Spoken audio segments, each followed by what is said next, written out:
saying? One of the major diseases, especially this way that our sheikhs have been talking about over and over again, is what? Ghaflat. Heedlessness. So we concentrate on that purification. How do you purify? Do you add in more things? Is purification a system of adding more things, or is it taking away more? The worthless piece of, not worthless, but the dirty piece of ore, metal, in order for it to become a sword of the highest caliber, sit properly. Do you know you're blocking other people? No, don't sit like Buddha. Don't be in ghaflat. You must know your spatial relationship to others. If you're blocking, if you're this, that. You understand that is also ghaflat. That metal that is there, in order for it to become the best sword,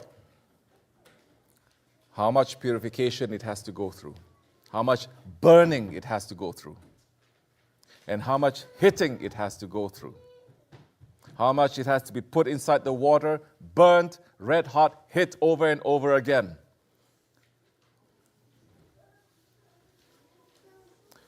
For it to be a sword in the hand of a master. Allah is the greatest one.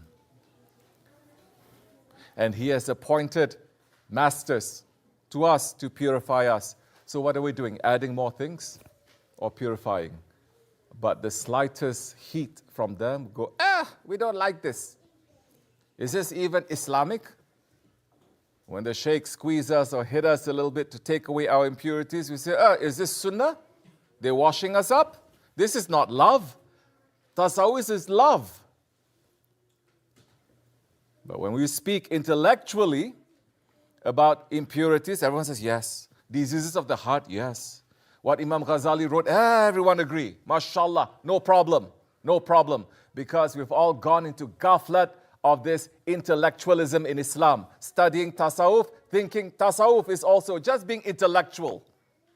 Understanding all these concepts from Imam Ghazali, from Ibn Arabi, from Maulana, whatever you put there, we can talk big talk. Shab-e Arus just passed.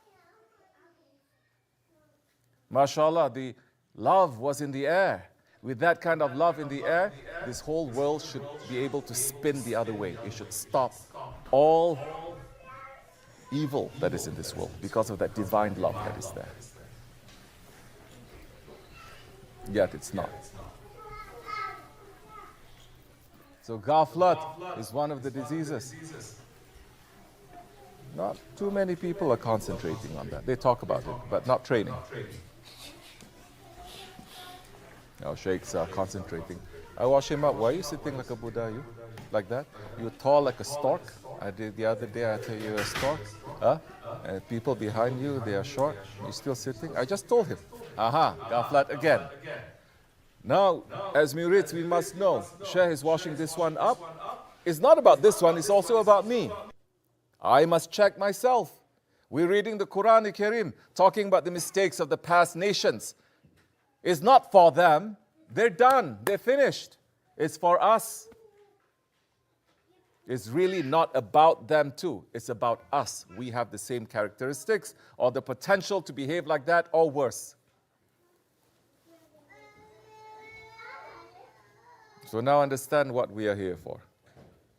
If you're here for intellectual Sufism, if you're here for all just talks about love, you're not going to feel so comfortable here. If you're just going to be praised, if you think this, that, no. We are here to understand the reason of our creation, which is to worship, to know Allah and to worship Him by removing things other than Allah that we are loving and we're worshiping. To purify that, to take away the impurities. How are you going to know Allah and to worship Him when all you're busy about is knowing yourself, which is pleasing your ego, loving yourself, and loving your ego, and worshiping your ego? How are we going to take out the impurities without a master now? So this is why our concentration is this. Of course, These days, people don't understand it. They say, these are low-level people. They don't come together to discuss hadith. Subhanallah, Shaykh Efendi always talks about hadith. They don't come to talk about ayats and this and that. What is hadith but explanations of ayats? And yes, they're coming here just to talk about these kinds of things. We have to be sure why we are here. And we have to be sure what are the impurities, what is the ghaflat that we are in. We have to be reminded, you and me, I'm inside this too. And how our ego and shaitan is just there always to trick us, especially in this Akhir Zaman. And how, as believers, we are supposed to believe and how we're supposed to live in this Akhir Zaman. We cannot live as we did during the time of Hazrati Imam al-Ghazali. We will all fail. We cannot even live during the time of Shaykh and his grandfather. We cannot fit there.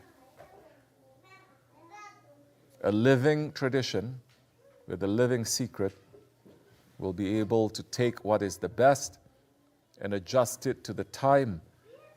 And it is not something that is a museum thing, but it is something that will give you nourishment and the ability to understand what is happening around you and how to live at that time holding on to your faith. And the directives, the direction, the secrets is not coming from governments or books, NGOs, or what the murids want.